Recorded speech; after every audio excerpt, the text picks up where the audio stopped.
What's up, everybody? Welcome back to the Biblical Conservative channel. I'm going to start trying to do these lives on Fridays. I'm going to try to do Friday mornings, no Friday nights are kind of late. You have your own thing going on, so definitely don't want to keep you too long. But I want to talk about something that's very, very important that has gone under the radar. At least I haven't heard too many people talking about it. And it's this case of this little girl down in Houston that was killed by a drunk driver. And guess who the drunk driver was? It was an illegal immigrant. You're not hearing all your typical black pastors come out and talk about it. You're not hearing BLM protesting in the streets of Houston, fighting for the life of that young black girl. You don't hear the black bougie elite talking about they're going to head down to the border and they're going to make sure that no illegal comes over anymore to kill any little black babies, because that doesn't benefit their narrative. Like I've said over and over and over again, there's this triumvirate in the black community. You got your black pastors, you got your community leaders, they're at the top. You got your politicians, your academia here, you got your entertainers and your celebrities. They're all working together to keep the black community in bondage. And just as a refresher to show you how BLM loves to protest when it comes to the death of black folks at the hands of a white person, look at this video just to refresh your memory.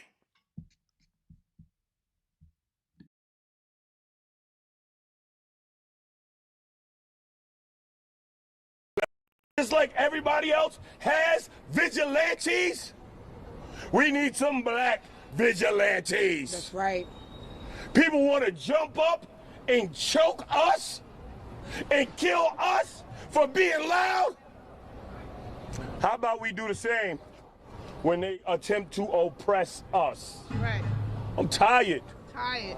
I know you're looking for us to be like, oh, go and march. Go and march. No.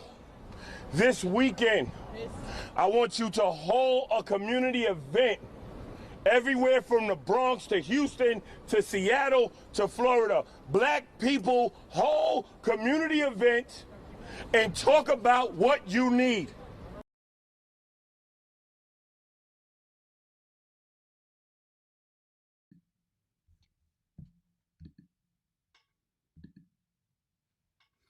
So y'all remember that, right?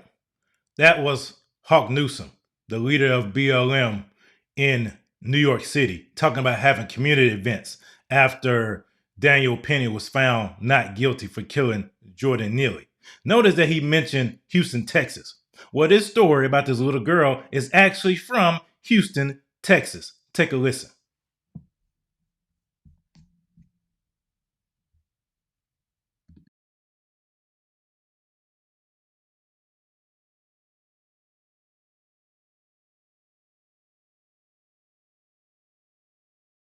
That a man accused of killing a 7-year-old girl while driving intoxicated last week was let off of an immigration hold just a few months before the tragedy. Fox 26's Abigail Dye joins us live with these new developments.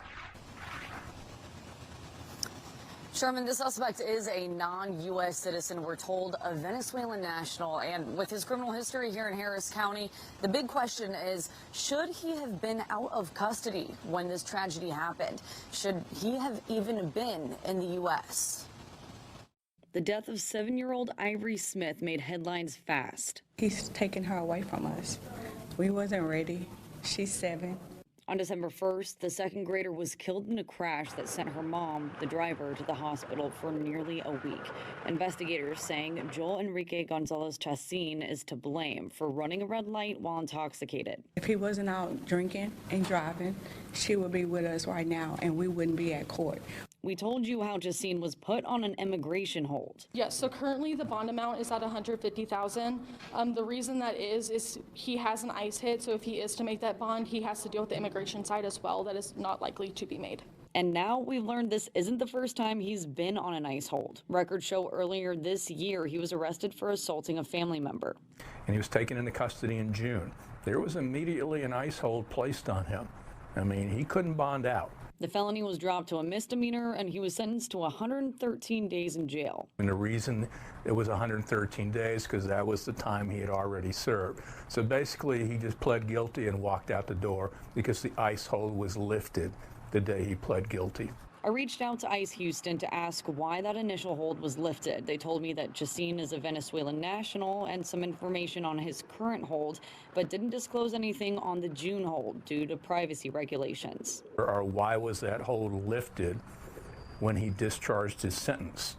If they had kept that hold on him, there's no ifs, ands, or buts. You had a 7-year-old girl that would be alive today, and you had a mother that wouldn't be seriously injured. And those questions still remain. Now, Ivory's mom, Christina, she is out of the hospital. She was released on Friday, but she still has a long road to recovery, according to the family. They sent me a lengthy statement tonight saying, in part, what's even more troubling is the fact that this individual was released after being detained earlier this year, only to find themselves back in custody after causing irreparable harm. Why do we have holds in place if they fail to keep dangerous individuals off the street? You can read that full statement and the response that I got from ICE Houston if you click on this story on fox26houston.com.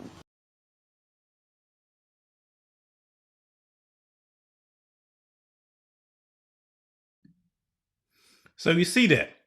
You see that this Venezuelan national is in our country, had an ICE hold, was able to get it out of that ICE hold and kill that little girl. But yet there's no uproar in the black community down in Houston, Texas. There's no uproar on social media. You don't have BLM marching through the streets of Houston, Texas, claiming that Black Lives Matter. And that's my whole deal. I know Black Lives Matter is losing their relevance. We all know that because they're a fraud organization. But I'm not even talking about BLM. I'm really talking about these black pastors like that dude Freddie Haynes down in Houston, down in Dallas, Texas, and these other pastors down in Texas who love to come out when a white person does something to a black person. But when these illegals do something, or when we shoot each other or kill each other, they're silent. Crickets. Why is that? Because it does not fit the narrative. And I know everyone on this call understands that. The narrative is that whenever there's a white person that does something to a black person, we must put that on Front Street. We must put that on blast because these BLM folks, these black pastors that push this black liberation theology stuff, they see white people as a supreme. They do. Why they talk about we are oppressed and they are the oppressors, all this stuff, they see white people as a supreme. They do. That's why it bothers them so much when a white person does something to a black person. That's why they go into all kind of a tizzy when that happens. But yet they don't recognize that we have our own agency and that when we are doing stuff to each other, they're silent, they're quiet, but yet we're destroying each other. We're killing each other, committing genocide, but they're quiet when it comes to that. And because they are the paraministry of the Democratic Party, because they're there to support the policies of the Democratic Party, when these illegals come over here, like when the illegals did stuff in Chicago, when the illegals were doing stuff in New York, when these illegals are doing something to people like Lake and Raleigh and all these other people, they were silent. And then we have this illegal guy kill this black girl. Instead of coming out and saying, no, we must secure the border. We must shut down this border. We can't have these people, these criminals, destroying our communities. They're silent because they can't speak out about that, because if they speak out about that, they'll compromise their position as being the paraministry of the Democratic Party. That's why they're silent. That's why they're quiet. That's why they won't say a word about this case. And it's frustrating because this is happening all across the country, but yet these people are silent. They're quiet about it. Because, like I've said, they are paid to sabotage the black community. They are. That's how they get their kicks in, man. And so you see this guy here, Joel Enrique Gonzalez. He was accused of causing a crash. He was on ICE hold. He was taken out of custody in June, put on ICE hold again. The felony was dropped to a misdemeanor. And he was sentenced to 113 days of jail time after pleading guilty. And you see stuff like this all the time. But yet no one wants to say anything about it in the black community. Everybody wants to be silent, want to be quiet because they don't want to rock the boat. And the mother is still in a hospital fighting for her life. So you have the young girl whose life has been taken. You have the mother who's dealing with pain, emotional pain, and physical pain as a result of the crash.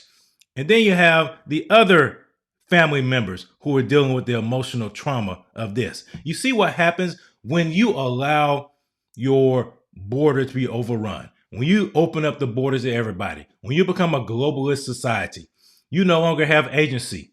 You no longer have dominion over where you live. You don't. And these illegals have come in, unfortunately, and have overrun the communities. And the government has done nothing about it. It's a tragedy. This is a tragedy. Very, very tragic.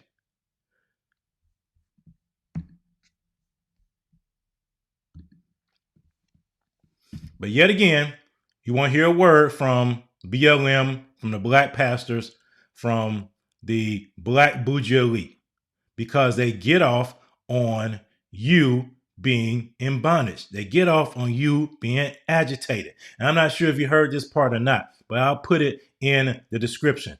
Joe Biden has given clemency to a Chinese national, a foreign national, who was convicted of pedophilia.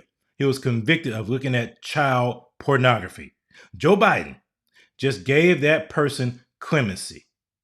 Joe Biden's been pardoning all kind of people and been giving all kind of folks clemency. That one slid under the radar. You didn't hear much about that one. Joe Biden.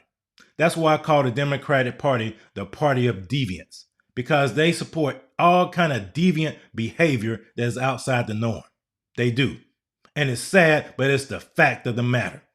And you have the black churches, the black pastors who are in cahoots with the Democratic Party. They work together to keep black folks in bondage.